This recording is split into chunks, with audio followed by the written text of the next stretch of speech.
everybody.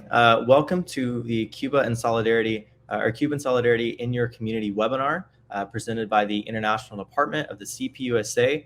We are super excited today to be bringing you this content. We are really putting an intentional effort to increasing our efforts for solidarity with Cuba. So this all goes to be a part of that. A lot of the resources from this webinar will be available afterwards. This webinar itself will be made publicly available afterwards.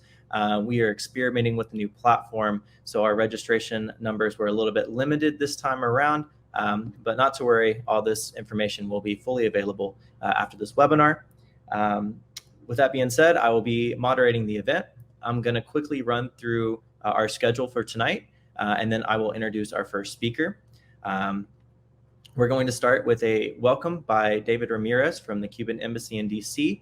He's going to talk a little bit about the struggle in Cuba and the importance of allies here in the United States to help them in their struggle to remove the blockade and the sanctions that are being placed illegally on Cuba.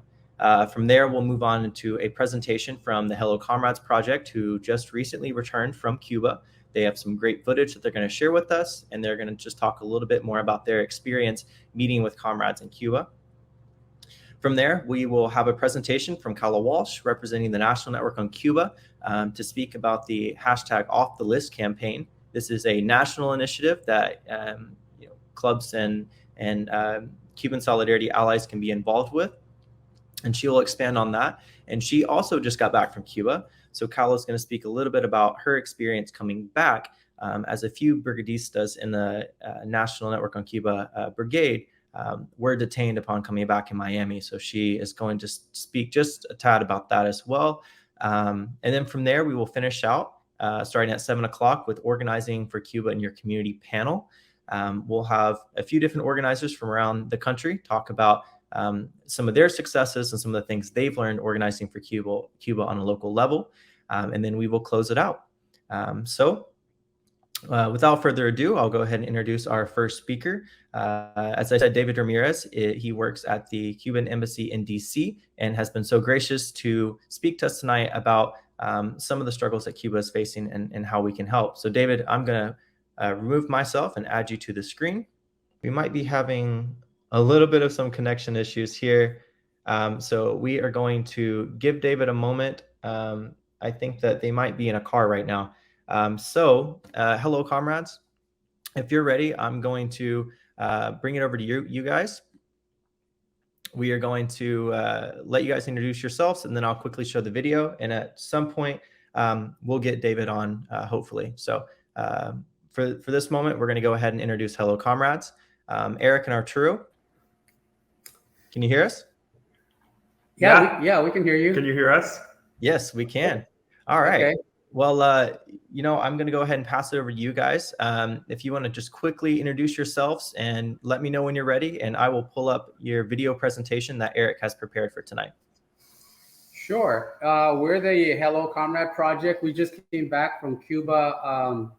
I came back on the 5th, so it's a little over a week ago. So everything is very fresh in terms of what we saw, who we met, the issues that were presented, and so forth. So we're very excited to come back and get involved. This was our third of our last pilot trips of traveling abroad, and this was composed by 7 members who came on our delegation. You'll get to know them on the video, but it was 2 from New York, 1 from Riverside County, and the rest from Los Angeles. You want to add something? I think we're really excited for you to see this video, which really encapsulates as much as we can in a few minutes this really remarkable experience and connection between fraternal parties. My first trip with Hello Comrade was to Chile. That was remarkable. This was also remarkable for completely different reasons. It's the first time I've been to a country that's led by its Communist Party. And maybe afterwards we can talk about our takeaways from it. But I think we want you to see this video. So we just finished, Eric just finished this video a few hours ago. And so we want to share it with you. And, it was really, really difficult to try to make a video of our trip in 4 minutes. We had to eliminate and cut a lot of aspects that were very impactful, but we just didn't have the time. So anyway, it's our attempt to kind of encapsulate what happened to us during our visit there in Cuba.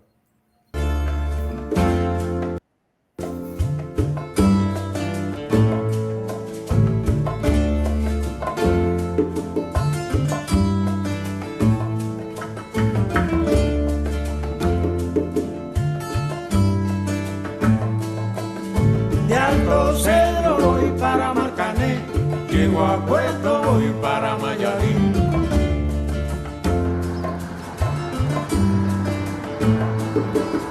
De Alto Cedro voy para Marcané, llego a Puerto, voy para Mayarín.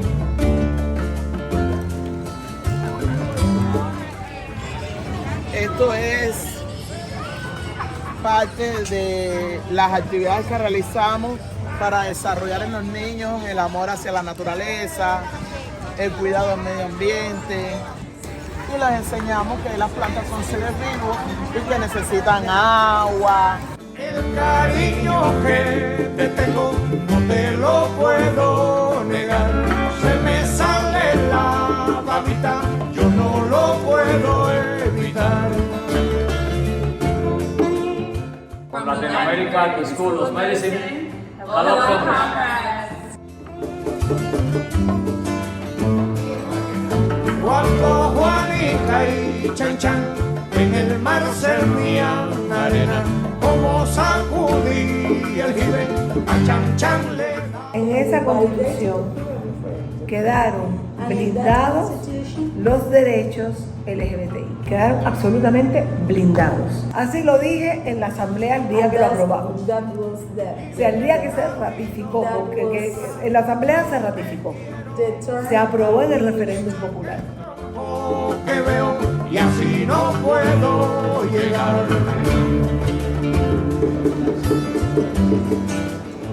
Desde el Capitolio de Cuba, un abrazo, camaradas. De Alto Cedro voy para Marcané.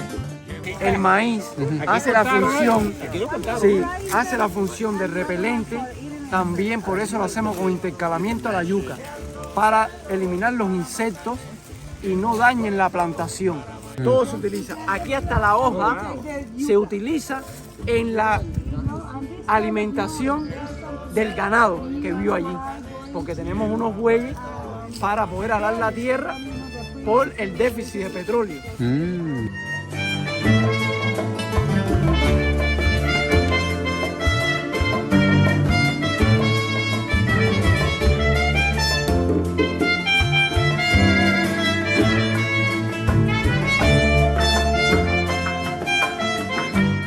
O lo que quieran decir, pero al final de lo que digan, digan, hola camarada. Desde La Habana, Cuba, hola, camarada.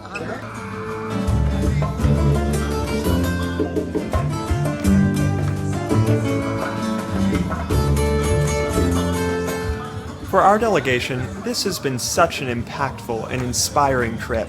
We learned that on issues like democracy, equality, and solidarity, Cuba operates in a higher league. We now have an even greater respect for the socialist society they're working to create. Hello, Comrade. But along with this endless, optimistic spirit, we also saw the pain, hardship, and lack of resources that this criminal blockade is having on Cuban society.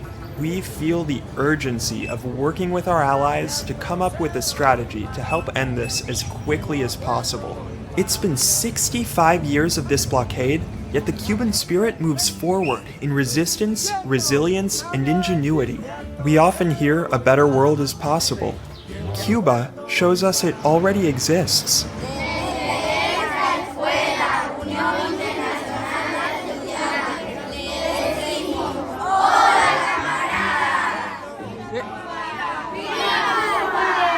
¡Perfecto!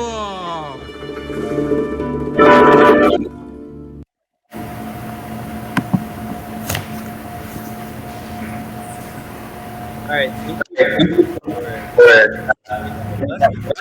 I would love to hear a little bit more about some of these experiences that you showed us on the film. So if you want to expand, you two have the floor. You want to start? Yeah, I think there's so much to talk about. Obviously, you didn't even see like everything that we did. There were we did so much in such a short amount of time. I think my overall takeaway that I have from Cuba and being in a socialist country is the way that everything is integrated into the socialist system, in the sense that under capitalism, and we don't recognize that everything is integrated within capitalism, such that when we went to the way that school works, the way that farming works, protecting the environment, all of these things are possible because of the socialist system that Cuba has developed. And there were so many times, even going to like this hotel that used to be, a long time ago, used to be a Hilton hotel, and now apparently they still have the Hilton logo in the bottom of the pool, but it's not a Hilton hotel anymore. It's state owned. But we went there to like a convenience store, and in the back of my mind, I'm thinking, well, why are we buying from this? Because I'm thinking, from a capitalist mindset, this must be like buying from convenience store at a Hilton hotel, but it's state owned. Rather than supporting, like going out into the street and buying from a street vendor. It's all part of the same system. And I think there were lots of realizations like that I didn't, that it took being there to really understand. So it's hard to talk about a specific. Do you have some? Actually, I have several, but like you were saying, we met with so many different sectors of society over there, from education, farming collectives, the Women's Federation, the congressmen that we met, the people in the Central Committee, the artists. I mean, it was so varied. And, you know, I think we were very honored to have connected with people that are right in the front lines of the struggle. And that made it that much more impactful. You know, for me, I've always supported Cuba since I was a teenager. But I've always wasn't very clear in terms of how the society was structured and how things run. And for me, going over there and actually seeing and talking and understanding what the structure is like, I come back with such a higher respect for how they address the issues of democracy and how they address the issue of special needs within different communities. It's super impressive. The other thing that I took back is two things. One is the spirit of resiliency. Is the blockade. I didn't realize how difficult the blockade, and also especially being put on the nations that support terrorist list. What does that mean? You know, we understand that's bad, but the impact it's having on the people that we met, it's like it just caused everything, in my opinion, to just like the urgency of us getting involved and trying to deal with this, because in spite of you know, they, like I said, the collectivity that exists within that community is mind blowing. You know, we walked through the little square and block meetings that they had, and they said, you know, it's very difficult, but as long as you have a neighbor, there's no blockade. And what that means was like, if I don't have any sugar, or if I don't have this, my neighbor will offer it for me, and we'll offer an exchange. And so this spirit of collectivity is like something I've never seen before. But there is a lot of pain. There's a lot of suffering. This thing, the current status is creating, like, they don't have access to oil. And so that's impacting like the buses that run, for example. So they're cutting back services, which means that people have to wait in line to get on the bus to go to work. It's making life difficult. You know, a lot of mothers that I talked to were saying that there's a shortage of milk.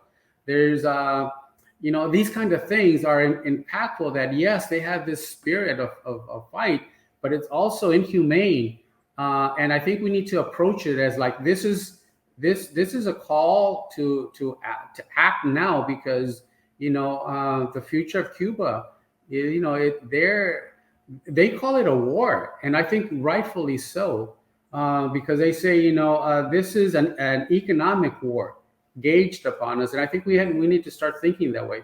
But overall, I learned so much. We've made friends with so many people. I've connected, and I'm now on Facebook friends, and we chat with the people that we met, which is a really positive thing. So I come back very inspired, very hopeful of what society can be. Yeah, one other thing that I remember in particular that I want to bring up on this webinar, especially, is the YCL connection.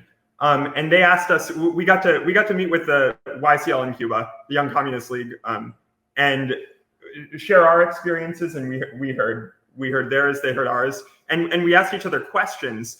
And one of the questions that we got in particular was about the sort of the caustic way that we interact with each other over social media, and they experience this same thing too. And how do we to some extent there's like no answer. There's no easy answer, but how do we move beyond this and actually organize and do the important work to, for example, end the blockade? This was a question that they asked us, like, how are you dealing with this? Because we're dealing with this too. And it's so great to hear that similarity of experience, because that in particular, I think maybe a lot of us have seen, and maybe it was even the way that we sort of first heard about joining the Communist Party. And then we realized, wait, there's more to life than this, and there's more to organizing than this. So it's an open question, but I thought it was really inspiring to be able to have that shared dynamic and that relationship, which continues because now we've forged those relationships and we'll be able to continue to do that. Great. Well, thank you both so much again for taking the time to speak with us about this and share your experiences. We fully appreciate it.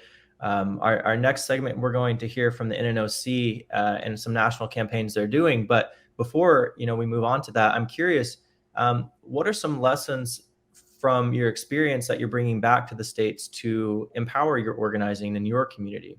What does that look like to you guys? Well, for me, I think it's really important that we engage with people outside our circles. If we're going to build a true movement, it has to be beyond the left. And in order to do that, I think it's like what we want to do is engage in social media to begin to dismantle these misconceptions that they have. And like for myself, I want to focus directly on the issue of democracy. The biggest I think stereotype that is promoted is that there's no democracy, and they say, how can you have democracy when you only have one party? And I think I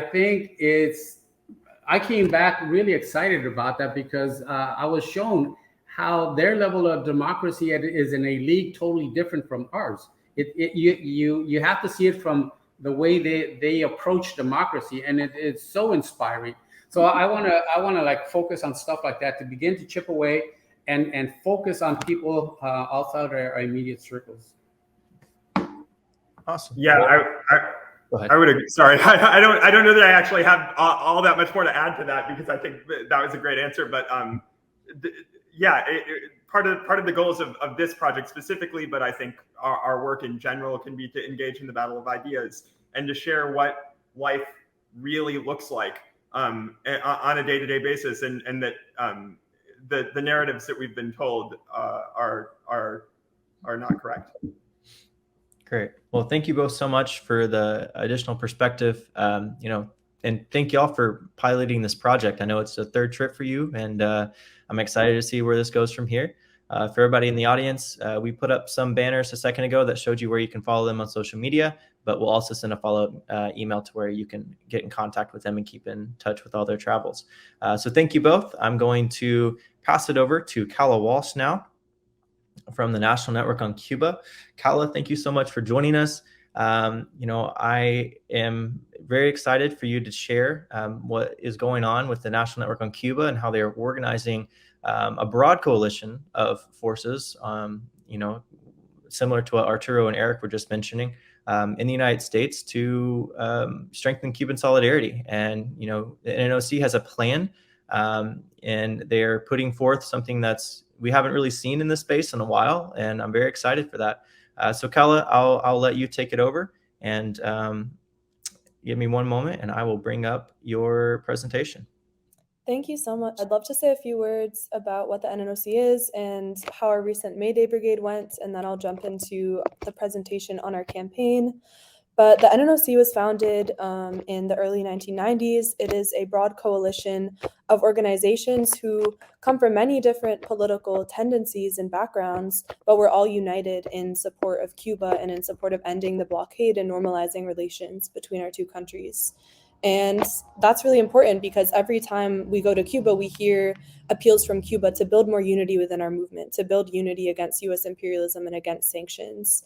And another big aspect of our work, in addition to coordinating solidarity efforts between all our different member organizations, which I should mention includes the Communist Party and 56 other member organizations, but we work directly with the Cuban Institute of Friendship with the Peoples in Cuba to organize the US delegation every year on the International May Day Brigade. And this year was our 16th delegation. We had about 60 brigadistas from all over the US, all different political backgrounds, and it was a really amazing group. We visited hospitals, universities, we did farm work. We were really there to learn about the Cuban reality beyond the propaganda we're told in the US, and also mostly to learn about the impacts of the blockade to bring back to our fight here in the US. And as our comrades from the Hello Comrades project explained, you know, the blockade is getting worse and worse on Cuba, and it's really intended to strangle the Cuban population. And the U.S. says that, you know, it's only meant to punish the Cuban government, but the reality is the entire Cuban population is suffering under these sanctions, and that's also because the Cuban government is not separate from the population or from the people. The people are the government, the people are the state, and they have real ownership over their lives and their futures, and that's why the US is so intent on strangling them and on crushing the revolution. And everything we're told about Cuba, that it's a repressive police state, that it's a dictatorship, I think could be a lot more accurately applied to the US, because as soon as we returned to the United States, many of our brigadistas were detained for hours, interrogated, and some even had electronics seized and still haven't been returned. And of course, this is an effort by the US state to try to intimidate us out of doing the solidarity work. And it wasn't just NNOC brigadistas who were detained, it was also brigadistas from LA Hands Off Cuba and the International People's Assembly. And unfortunately, ever since these solidarity brigades began to Cuba, there's been extreme state repression, people getting followed by the FBI, getting all their belongings taken. But this year, it was kind of a level higher than what we've seen in some past recent years. And that's a demonstration of how strong our solidarity movement is and how important it is that we are traveling to Cuba in the masses to bring back the truth to the US. So I really want to uplift that, since there's been lots of repression of Cuba solidarity organizing in the US, not just on the brigades, but also the car caravans in Miami, Puentes de Amor, and as well as the All African People's Socialist Party, which was raided by the FBI, among other groups. So next I'll launch into my presentation, but I think it's really important that we are defending all those who are being targeted by the US government, and that we're defending our right as US people to travel to Cuba and to exchange with the Cuban people. Great, thank you. So now I'm really here to talk about our Off the List campaign, which is a campaign that was developed after NNOC's fall meeting last year. And if you could go to the next slide. Thank you. We're targeting the State Sponsors of Terrorism list, which is a list created, maintained only by the United States, labeling other countries enemies of the United States as so-called terrorist states. And as we know very well, the US is really the biggest state sponsor of terrorism in the world, and it has no right to, extraterritorially enforce these designations. But next slide, please. Because of the immense power that the US has in the world financial system, these designations have really extreme impacts on the countries that are listed. And of course, Cuba's already suffering under the over 60-year illegal blockade. And what the SSOT list does is really exacerbate all those effects. So it has impacted Cuba's ability to get loans, to participate in international trade. It's also impacted US groups' abilities to send donations and funds to Cuba, or even Cuban Americans to send money to their family in Cuba. And it also creates restrictions on visas to enter the US for non-US citizens, such as those from the United Kingdom, to then enter the US if they've traveled to Cuba, because Cuba is a so-called terrorist state under this list. And it's really important to remember the history of this list, which Cuba was put on by Ronald Reagan and was kept on for decades until the Obama administration took Cuba off the list during the period of normalization. And in the very last weeks of his term, like 4 days after the January 6th Capitol insurrection, Trump added Cuba back to the list. And despite promising to return to this normalization of US-Cuba relations, Biden has done virtually nothing, and instead he's doubled down on this fallacy that Cuba is a so-called terrorist state, despite providing no material evidence that Cuba is sponsoring or supporting terrorism in any way. Next slide, please. So what is the Off the List campaign? This is a campaign to get Cuba off the state sponsors of terrorism list as soon as possible. And not only that, but to call for an end to the blockade and end to all US sanctions. And we're doing this through a lot of different forms of organizing, because we know there's many different terrains in the US on which we should be struggling for Cuba and educating people about Cuba. So we are organizing on the streets, in the halls of Congress, and our local governments and our unions, and so much more. Next slide, please. So first and foremost, I want to highlight our June 25th Off the List protests, because since we've gotten back from Cuba, this is really our big priority. We are in the final weeks running up to this protest, and our main big event is going to be in DC at the White House, calling Biden to, stay true to his campaign promises, to listen to the voice of the US people who are consistently opposed to the blockade and who don't see Cuba as a threat at all. So we hope you can join us at the White House, but if not, there are going to be protests organized around the country by local Cuba solidarity groups, not only around the country, but around the world and other countries that are joining us. And if you'd like to take the lead on organizing a protest, if you don't see one yet that's happening in your area, we have resources to help you organize your own, and we really encourage you to take the lead on that. So next slide, please. These are some of the organizations that have already signed on to endorse these protests. And like I said, we're trying to build, a broad front with unions, with different socialist parties, with faith organizations, with all progressive forces against the blockade. And this is an idea of the schedule of our events in DC. We're going to be having several events building momentum up until the big protest on Sunday, including cultural events, art building, political education, music, dancing, celebrations of internationalist struggles, not just in Cuba, but in Palestine, in the Philippines, and around the world. Next slide, thank you. So if you're interested in getting involved in these June 25th protests, which I really, really encourage people to do, you should come to our next planning meeting. That is this Thursday. And you can also join NNOC task forces, join some of our group chats if you have specific skills to contribute for media, political education, passing resolutions in your community, which I'll talk about in a second. And all the information is at our website, which we just launched a beautiful new website. So I hope people check it out. And if you're part of other organizations, you can also sign on to endorse there. But this is going to be a big showing of support for Cuba and support for normalizing relations.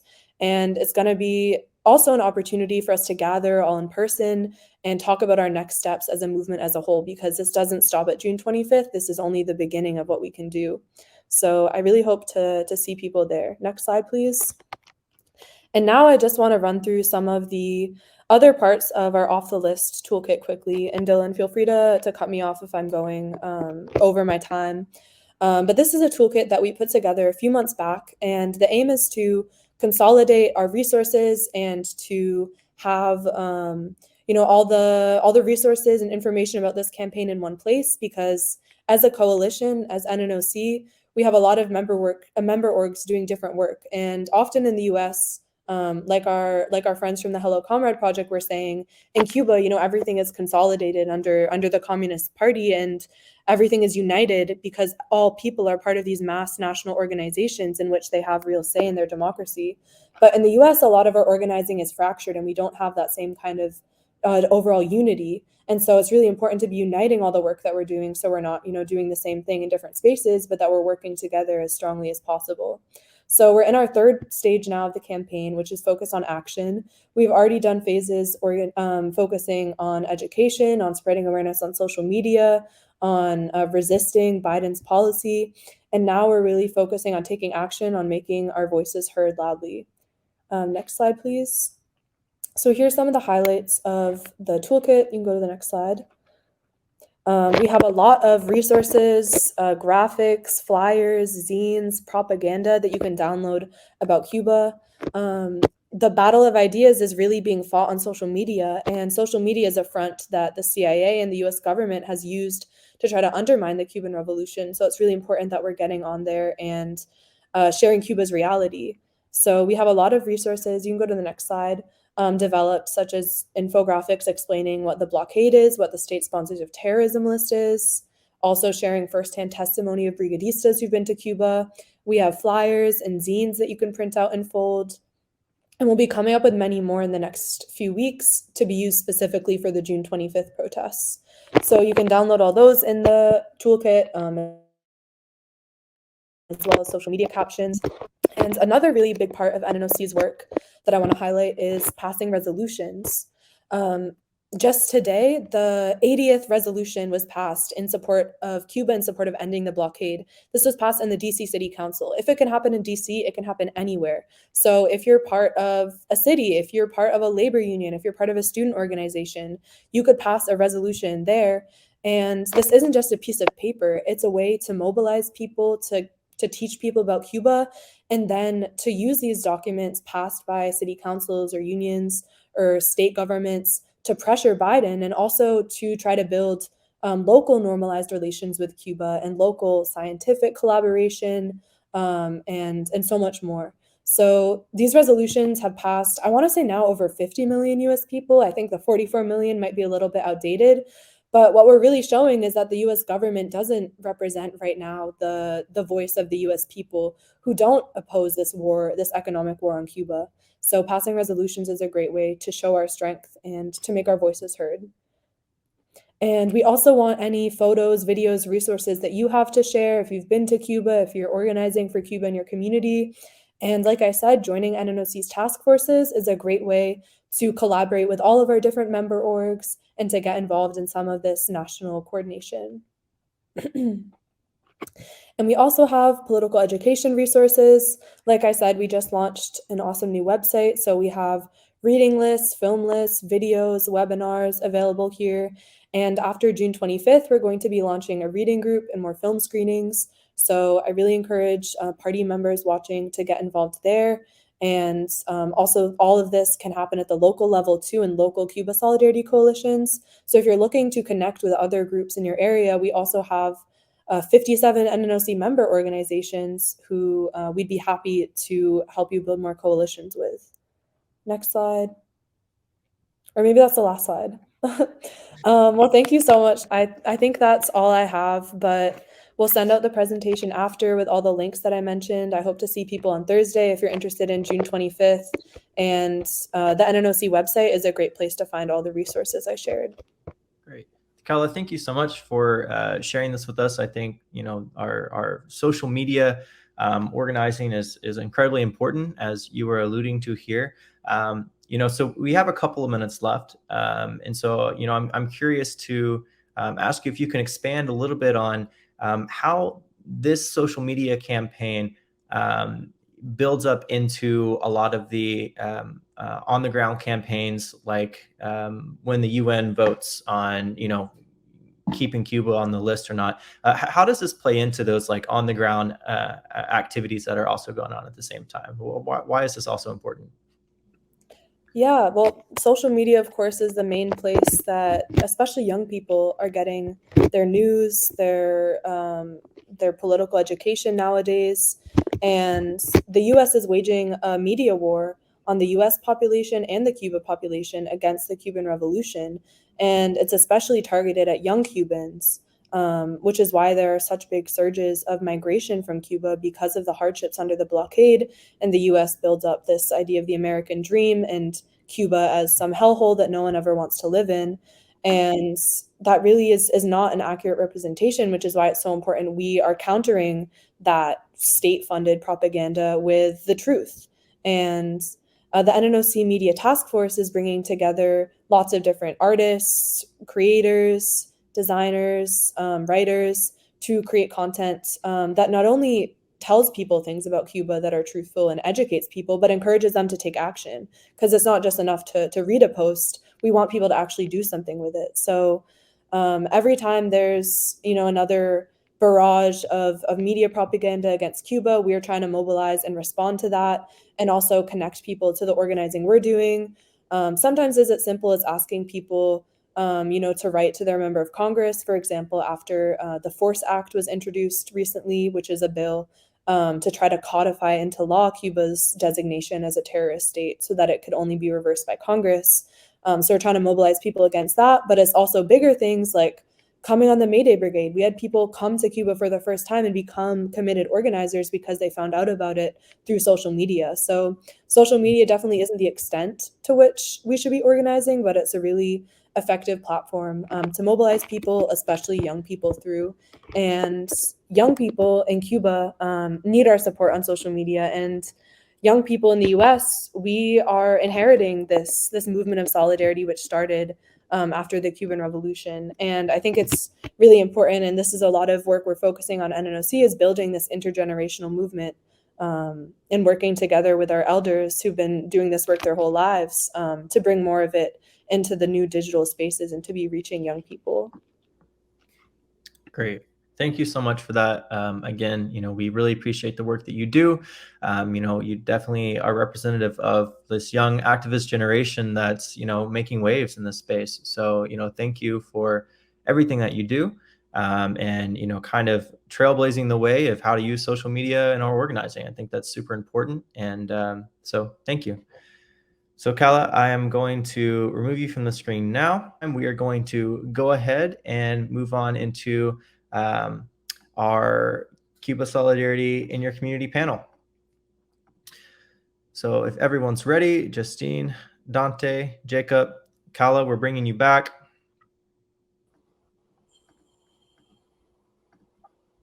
All right.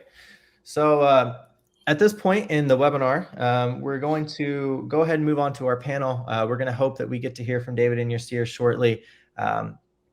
But just to give everyone kind of an idea, Dante is from the Claudia Jones School in Washington, D.C. They have been organizing in D.C. for Cuban Solidarity initiatives that have seen a little bit of success recently, and I'm sure he'll go into that.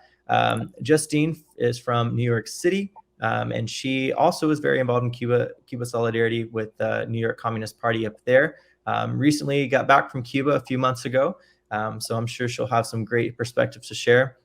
Kala, you just heard from National Network on Cuba, and also is a local activist from Boston originally. So she has a lot of experience organizing locally in that sense as well. And then Jacob is representing or works with the Cuba Si coalition in New York. And has recently been a part of a international conference for Cuban Solidarity that happened in New York. So we're going to talk a little bit about what everyone is involved in. But to start this off, I'm interested if you can help our audience understand, everyone on this panel, just when organizing for Cuban Solidarity at a local level, what specific initiatives do you organize for? What does that look like? And so I'll turn it over to Dante first, since I think he might have some exciting news to share from earlier today as well. So Dante? Yeah, y'all hear me? Yeah, so, well, I think I should announce the news. So DC just became the 80th resolution passed calling for an end to the sanctions on Cuba, the blockade, and to lift the state sponsors of terrorism designation as of 4 o'clock this afternoon Eastern time. So it was a unanimous vote, and I'm very excited. So I'm gonna have a nice little glass of wine to myself tonight. So, oh, it's all good. Yeah, I mean, I think this whole thing sort of started. I mean, there's a coalition in DC that I think Kyla mentioned on one of the slides that sort of has existed for the last several years with a variety of different groups. But it's, you know, I'm very honest, and this is a party webinar, so you know, I can kind of let it out. But you know, there are a lot of ultra left forces, and they have a very left approach to solidarity and city politics. So last year, the old, well, I should mention I'm in DC, which I think is on here. So I have somewhat access to the diplomats from Cuba at the embassy. So, and we have an organization, a master organization named after Claudia Jones, the Claudia Jones School for Political Education. That's sort of been organizing since 2020. And one of our main tenets is obviously international solidarity and, you know, trying to build the peace movement. And, you know, there's a lot of different groups in DC that are refugees of war and crises from U.S. imperialism. And obviously Cuba is one of the groups. There's not a big Cuban American community, but, you know, the embassy is obviously here. So, and usually they have like a lot of parties at the embassy too, which a lot of folks are invited to. So if y'all want some good Cuban rum or mojitos, highly recommend coming to DC. So, but, you know, so I met, you know, a lot of us met with the embassy last year, and they have a new group of diplomats that came in December. And, you know, one of our first basic like tasks, you know, in relationship with the diplomats, you know, was to, what can we do to show solidarity with Cuba as people that live in DC? And, you know, they said, we need a resolution passed in DC because DC is a strategic location given its regional location to the institutions of power in the United States, the State Department, the Capitol, the World Bank, you know, all these institutions that are here. But, you know, DC has over 700,000 residents, and, you know, it's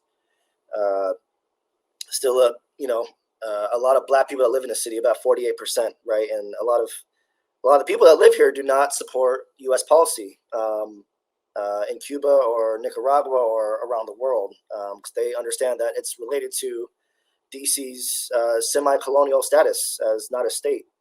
You know, we pay one of the highest rates of taxes in the country, and we have no representation in the Congress. We have no vote for Congress, basically, right?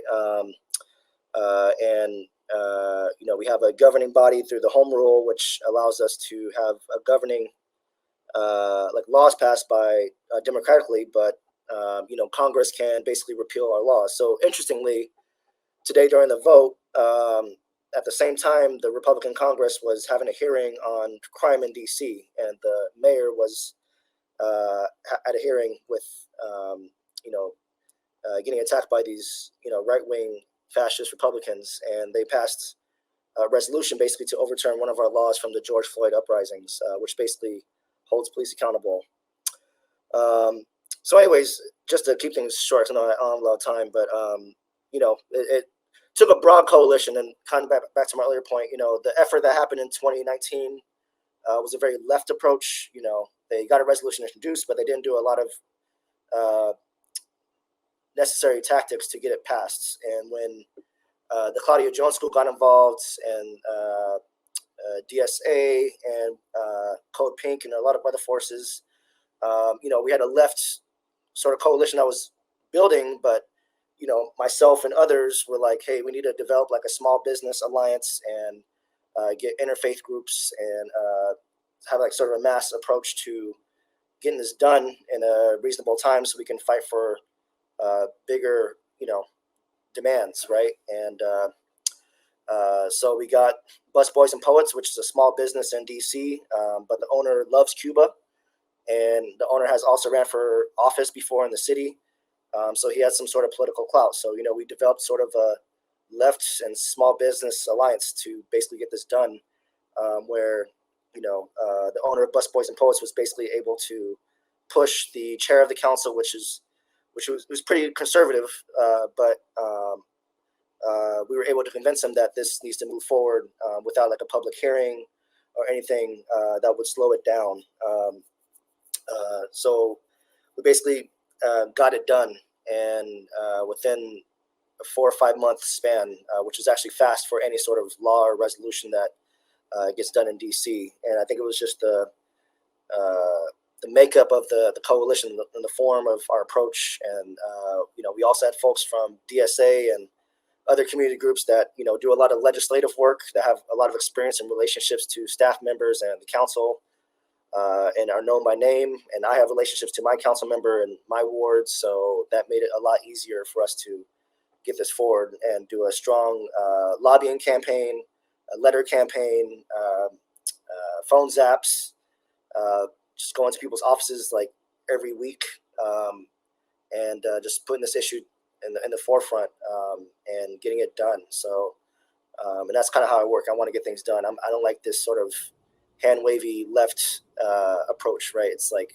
I want to actually show the practice from, what we're supposed to be taught in the theory and all that stuff too, right? And build those relationships in the community so we can have an actual influence over these people that hold power. Like, we want to develop power eventually, right? So how do we do that? And that's a question for any sort of person that considers themselves a communist. So I'll leave it there. Okay, thank you so much. And I think that brings up a point about organizing within in the powers that be in your community, and trying to work within that. How do you go about approaching city council members who to help with these initiatives?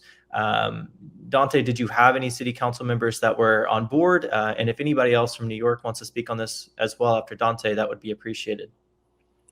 Yeah, I'll be brief. I mean, basically what happened, our coalition started meeting, and then we reviewed the previous instance when they had a resolution. So there's two things. One I did not mention, the previous iteration of the resolution basically had a clause in there about Guantanamo Bay, which we thought was kind of sort of a wedge issue where, like, people would want to have like a mass sort of public hearing on like a serious foreign policy, which in our opinion, it was like, we need the blockade to be ended, so, or at least normalization of relations, so Cuba can have that discussion with the United States government in terms of what happens with Guantanamo.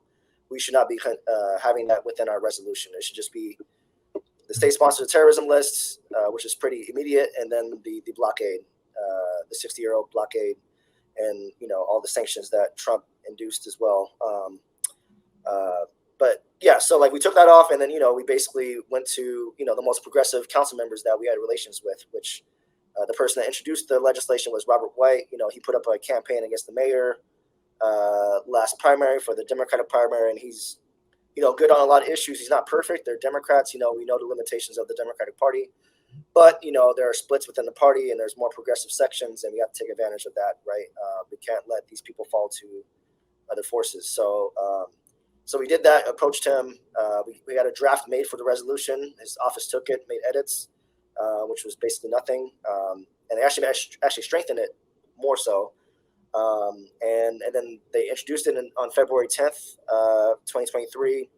And there was like 7 other council members that co-sponsored it that day. And then the work from there was to just convince the other 6 or so council members to vote in favor, or at least help push it forward. So it was a letter campaign, lobbying, going to people's offices, calling them just continuously.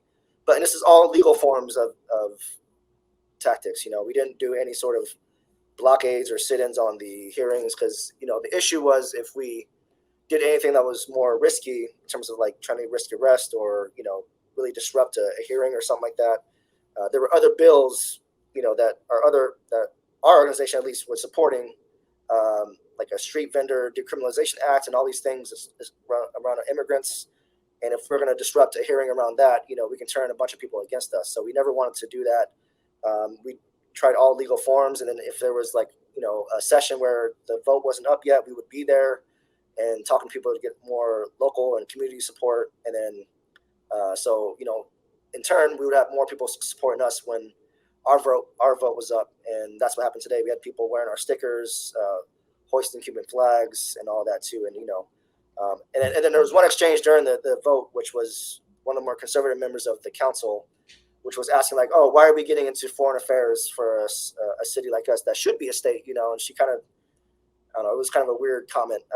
And then the response to it was kind of weak because, Robert White didn't really have a great response because he couldn't really respond with how many resolutions that were already passed. And we had to like kind of say it out loud to him, even though we're not allowed to do that as like the audience. But everything worked out. It was just an awkward moment. I got it all on camera. So if I ever want to embarrass somebody, I will. But yeah, so everything worked out. And it's a process. So it's just like developing relationships and, continuing to push people, develop relationships with the staff members, say hi to them, not buy them coffee, but, like take them out for coffee, have one-on-one conversations, and just like, be a normal human being, like be relatable. Don't be like this fringe person that's just like, Cuba, like you want to be like normal. Like this matters to me because of X, Y, Z. This will affect people in DC because of these health issues that like they can't get in DC hospitals. They need to go to Cuba for it or whatnot. Or we need some cultural exchange or whatever. So it's like a variety of different things that you have to touch these people like directly so they can support it. Okay. So, for Justine and Jacob, I'm curious to know from y'all's experience organizing in New York within the community, because I know there's a very vibrant Cuban solidarity community happening in New York. How do you make this relevant to community members? Maybe some who don't really know much about what's going on, maybe some who do know about the blockade. How do you make this relevant to the community? I mean, how do you talk about this? I can speak from the perspective of, because when you think about the community as in like the people that aren't already on board and on the team and trying to protest, right? Like how do you widen it and bring more people in? One thing that I've really focused on as a member of the Amazon Labor Union is bringing in other worker organizers in ALU and rank and file into the world of Cuba solidarity. So there are formal things you can do in a structured union. You can introduce and organize to get resolutions passed in your local and move it up the chain. Of course, that's a formal thing, but also just on a more one-to-one relationship building level, just talking about your experience and your connection, right? And for me, I have the benefit of being able to make it personal, right? Because I'm Cuban American, and people relate to how I talk about this in a different way, and I do recognize that. But even if you've just been to Cuba or Cubans, or it's like Dante said, it's like be a person, you talk about what affects you personally about this and why you care about it, so you can help identify what might personally affect the other person that you're talking to, right? And I've been able to move people within the union from being completely reactionary to being understanding, like, oh, maybe there's nuance, or to just like not knowing anything and having some reactionary views, and then being completely on board, like in the movement, showing up to demonstrations and conferences and thinking about how to talk to other people and wanting to do the solidarity trips. And so I think it's just like everything that Dante said, only it's just sort of you apply it to your own little world. So I focus on labor. So that's how I say, but if it's like, if you're in a tenants union, right, it's like talk to your neighbors, right? It's like this kind of thing. So I'll let Jacob, if he has more thoughts. But yeah, absolutely. Thank you, Justine. Thank you, Dante. Thanks for this event too. I completely agree. I think the localized struggle is really interconnected with the legislative struggle. You know, the city council resolution which Charles Barron introduced into New York City, half of the city council members sign on to it, and that's not particularly easy in a city in which you have someone like Eric Adams, even. So, I think that in many ways that really spoke to the grassroots character of this struggle for Cuban solidarity. Like a lot of the assembly members, they either had an antagonistic relationship with Cuba, or what they heard was antagonistic, or they themselves were just unsure about it. And it really took a lot of conversations and speaking about the connection between, you know, even funding, something like funding, how much money is being put into the U.S. Toward imperialist policies that could be put into the cities in which you live. And so it's a very practical thing in that way. And I think that when it comes to our organizing, we could definitely do a better job. I think, you know, in Cuba Si, I think that we do great work, but it's always really a process of bridging those connections, which Dante spoke about, and it's amazing work. And but we work for the U.S. Cuba Normalization Conference, which is a big international conference, which Kala also really led as well. Student groups was a very important part of this, and it's not just because, you know, it's at the college or anything like this. It's really because of finding some inspiration from the revolutionary student struggles in Cuba and towards an actual democratic process. And students were aware of that. We spoke to students about it. Some students had gone to Cuba and spoke about that at the conference. And so all of these things in terms of the localized struggle all have to be commented on and all have to be brought up, or else people, you know, might just not know what's happening. And so, yeah, I think the legislative and the legislative struggle and the local struggle are very enmeshed, at least in New York City. And yeah, that's very important. Great, thank you. Well, it's nice to hear a little bit about, you know, your experience from New York. I want to make sure to bring Kala in because I think Kala got her start in Cuban solidarity work in Boston. So I'd be interested, Kala, to hear what you have to say so far based on what we've discussed. Yeah, much appreciation to our comrades in DC and New York for all the work that they've been doing. I first got involved in the July 26th Boston Cuba Solidarity Coalition and through Mass Peace Action, which are very active in the Cuba Solidarity movement. And I just want to add on a little bit to what the comrades were saying about how to effectively message to regular people in your community about why they should care about Cuba. Because I think once you learn about Cuba, once you travel to Cuba, you can find a way to connect Cuba to anything, but it's not always that obvious to people. I think the article you wrote back in December is a great example of that because you wrote about the negative impacts of the blockade on the US people, specifically because of the blockaded medicines from Cuba that our populations could benefit from.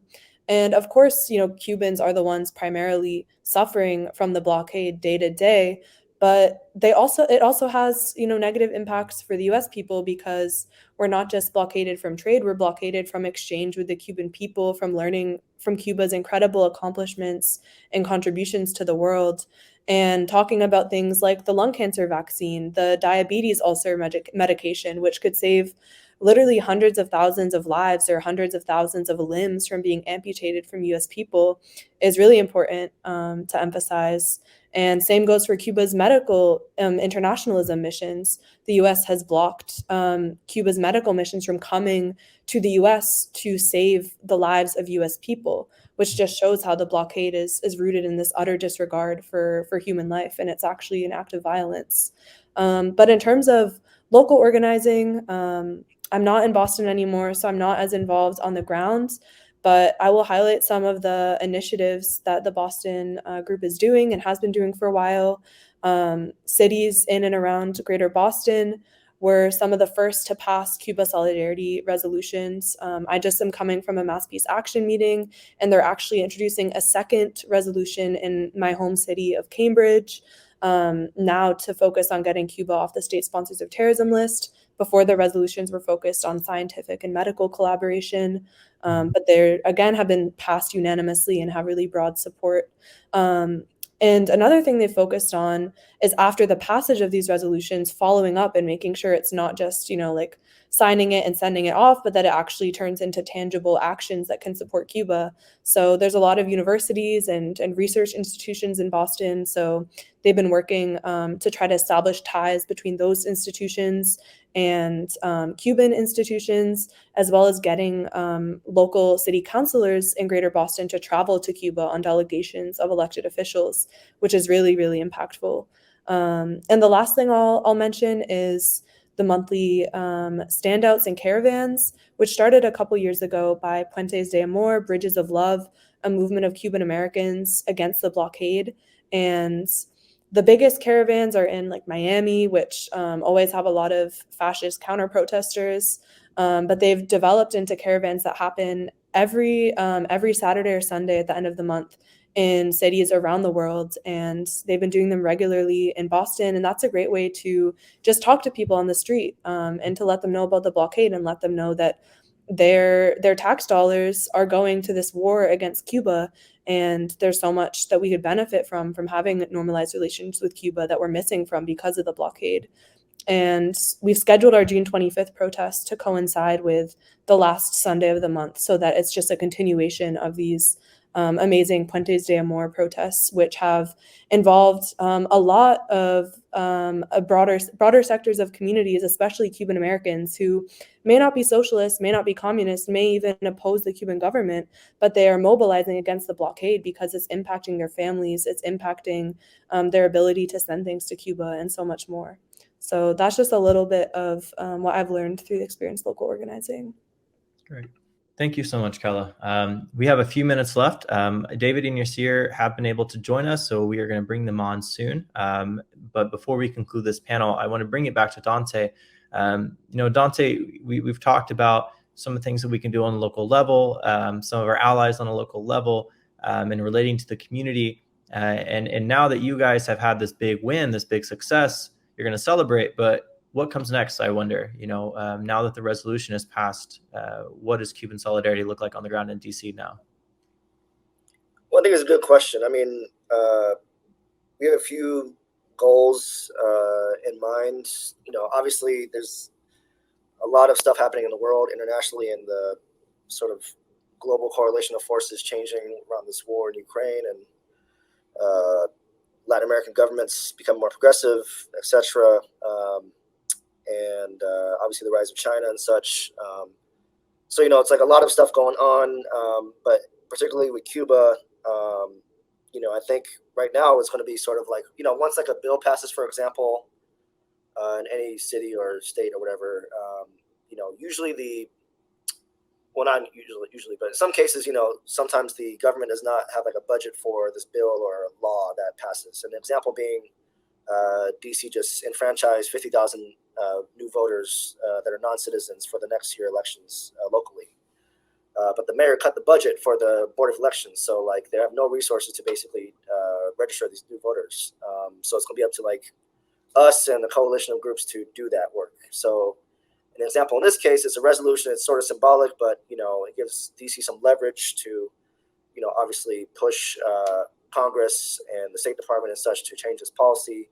But also it gives them an opportunity to develop relations with Cuba, and back to Kala's point and everyone else, it's we got word today that like, a lot of the council members were like, I want to go to Cuba. So like an example is, them getting that exchange culturally and seeing how their government works and such, and then coming back and maybe want to develop more exchanges. I think there's like a jazz fest with DC collaboration that's happening. There's Go-Go, which is like the DC sort of culture music here that they're doing an exchange. Bus Boys and Poets has a arts exchange travel delegation program. So like things that we want to do is, one is like a field campaign based off this resolution to go into communities and host educationals and all types of stuff, but bring Cuba more into the community. And this also opens up the embassy to play more of a role in the community as well, to build more solidarity, because that's one of their goals with the DC communities, to have like relationships with not just activists, but also cultural workers and political officials, labor unions, etc., neighborhood leaders, And the things we want to do as well is we want to rename the street in front of the embassy to Jose Marti Way. We're in the works of doing that, but that will require a hearing because it costs some money to do it. But we're going to have the diplomats to testify at a local council hearing. So it's like that's a whole relationship thing with the diplomats, and then with the trip to Cuba with the council members, we can try to develop like a sister city program with Havana and DC, so that can develop a lot more exchanges and relationships. And this, this is all breaking that blockade piece by piece, right? I mean, it's not necessarily changing policy, but like the municipality is actually like breaking through that wall and seeing the reality that's on the island, and that the people of Cuba are not terrorists, they're not reactionaries, they're not what we're told in the books and the media and all this crap. But linked to that is also the peace movement, right? Like ending all these sanctions, all these countries, right? So we have interest in building out a peace organization with the groups that we have been developing relations with through this work, because it's like, oh, we're able to unite on Cuba. Can we unite on other issues around the world, including the war in Ukraine, including all the wars that the U.S. is involved with, all the sanction policy that we want to end?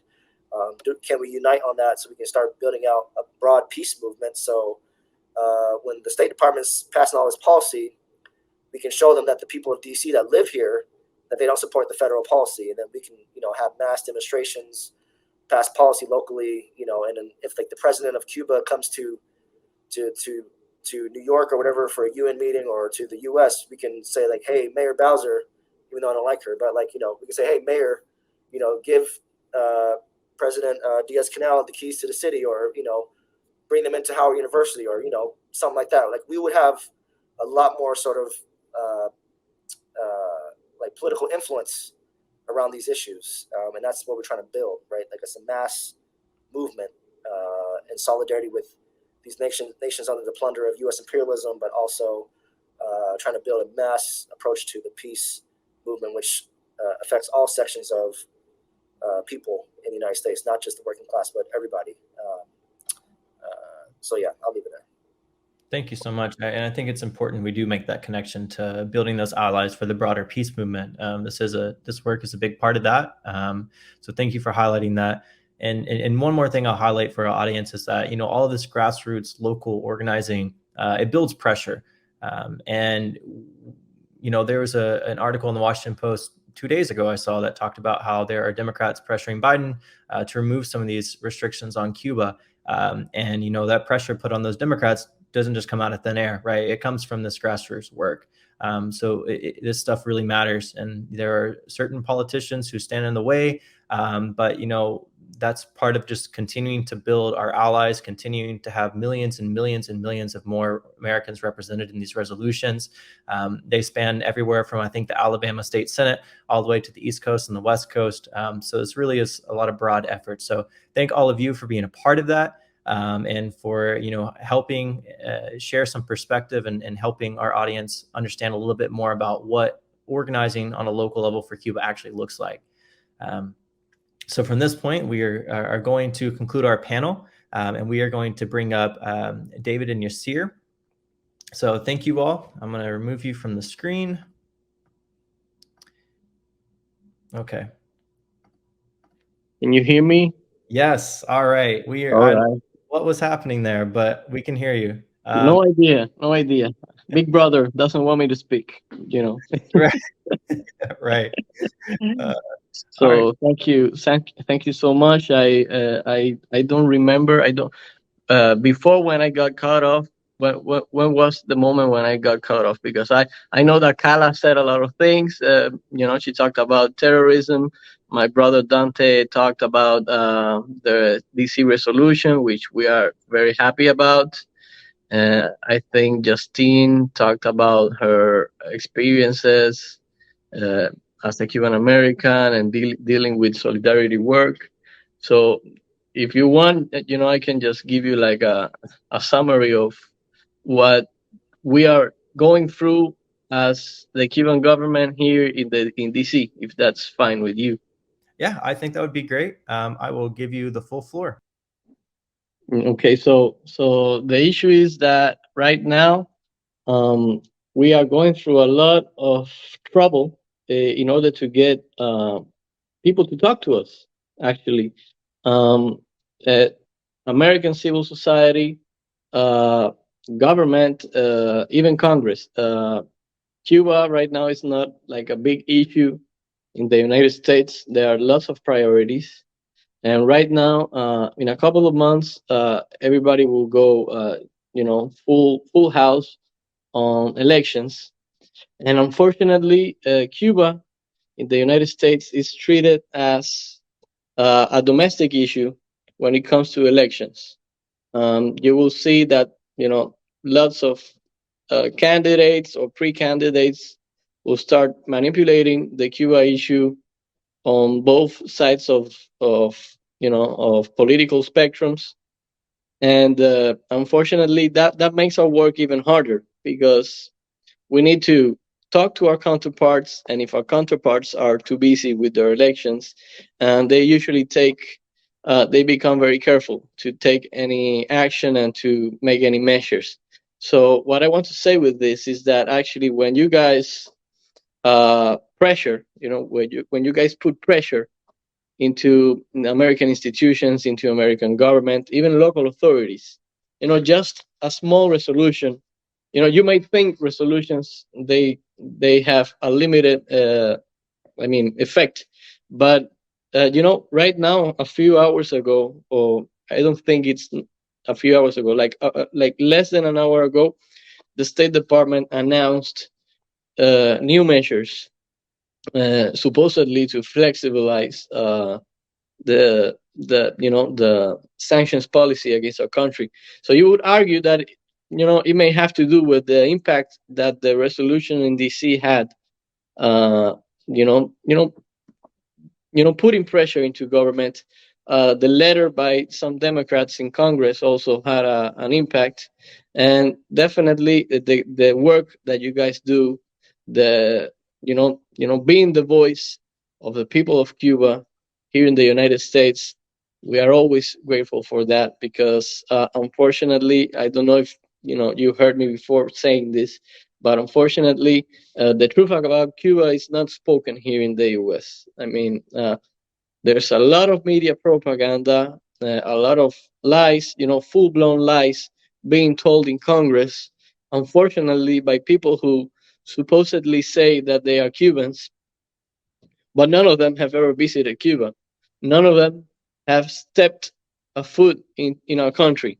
And they supposedly speak in the name of our fellow nationals here in the United States, but have never gone through what the Cuban people have gone through, their families have never gone through what the Cuban people have gone through for more than 60 years of blockade. So you have this, Congress people in Florida mainly, but not only in Florida, that are trying to put forward this force act in Congress, which is trying to, not to repeat myself, but to force the government into maintaining Cuba in the state sponsors of terrorism permanently, which is not only ridiculous, it's a full blown hypocrisy because there are no legal arguments to sustain this legislation, this bill that is being tried to put forward both in the House and in the Senate. So when you guys, put pressure into the offices of Congress, they actually listen sometimes.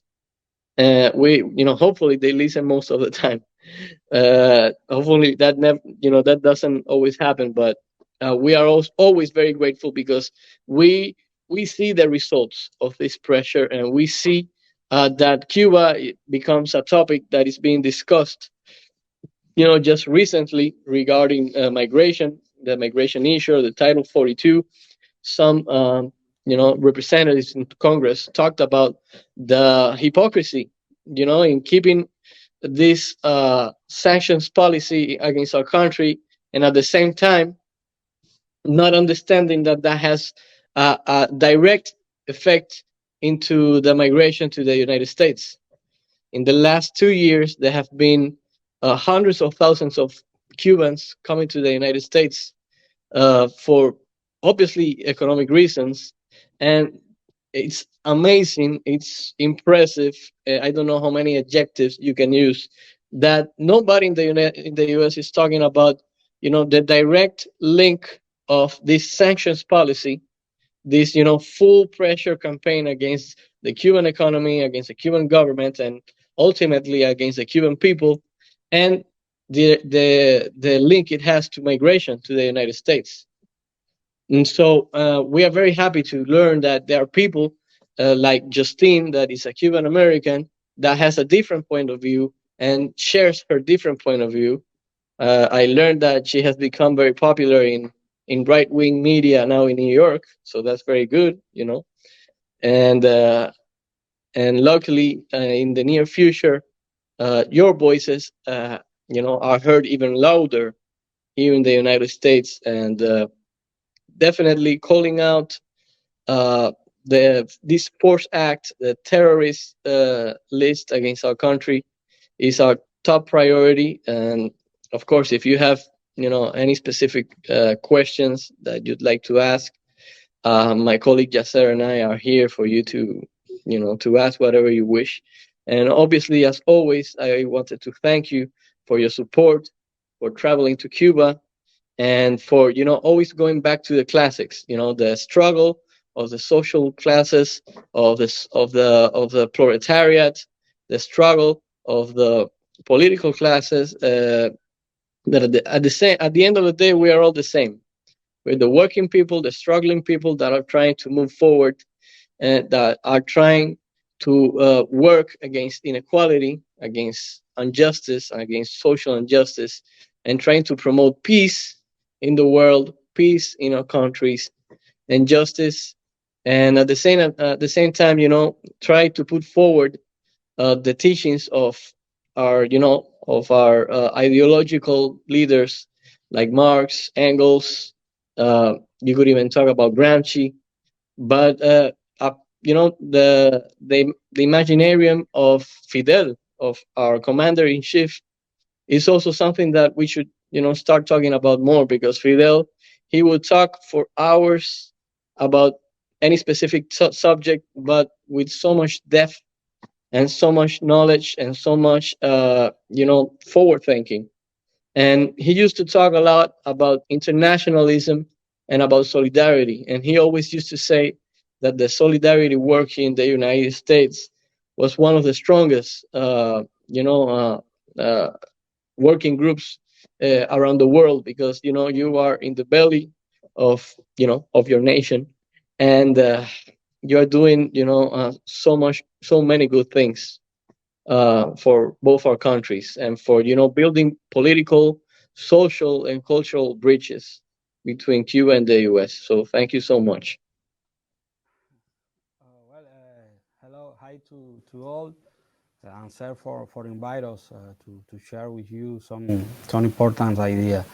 According to what my colleague David said, I consider that there has not been the disposition to the current government of U.S. to really think about the decision to lift the blockade and remove Cuba from the list of state sponsors of terrorism, and reverse a decision that at the same time not even the U.S. officials themselves supported.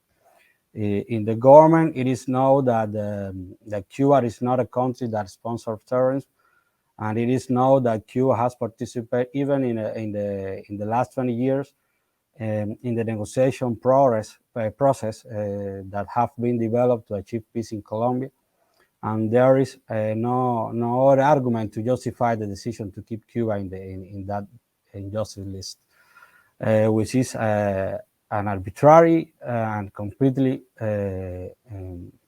political decision.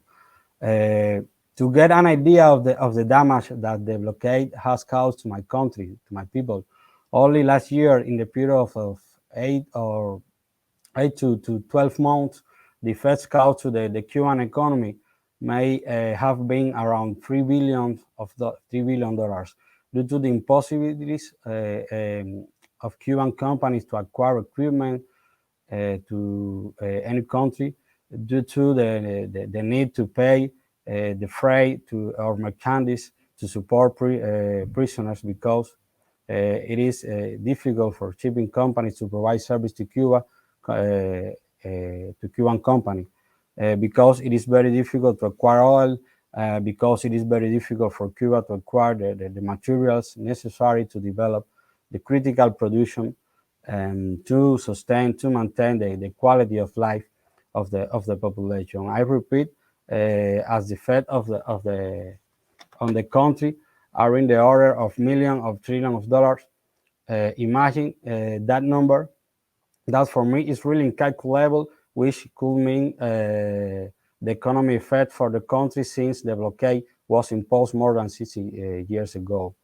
Despite the deprivation and shortcoming, and the way of which the government of the United States has sought for more than 60 years to destroy the Cuban political system, it is only with the support of the majority of the population, of Cuban in general, and also, of course, of Cuban friends around the world, to our country have been able to survive and also develop, for example, with a quality education system and the quality of health system, which if true has suffered greatly from the U.S. sanction, but continue to have a very high international prestige and continues to be a free service whose costs are covered entirely by the Cuban state. As my friend David said, Cuba has always been very close to those cause of the war. In this sense, we will continue to practice the solidarity among people, where that, as our national hero Jose Marti said, the three must be aligned so that the seventh weekend does not pass by. In this sense, we try to transmit the spirit that Cuba will always promote cooperation between people and government, including the United States government, of course, understanding that there are important ideological differences, but that is not impossible to build bridge of collaboration between country, people, and of course, government. Thanks for help.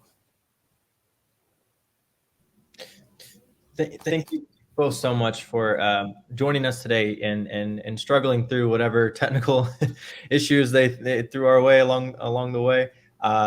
So your perspective of how important our work is here for removing the blockade is super beneficial. I think sometimes with organizing you can get caught up and not really feel like you're moving much, and so from your side to know that this stuff is relevant to the goals that Cuba's trying to achieve, as an organizer, that's exactly what we want to hear. So thank you for coming and sharing. Before we conclude tonight, we have a couple of minutes left. Is there anything else that either of you would like to share about maybe the conditions facing Cuba, or just anything in general before we get ready to head out for tonight?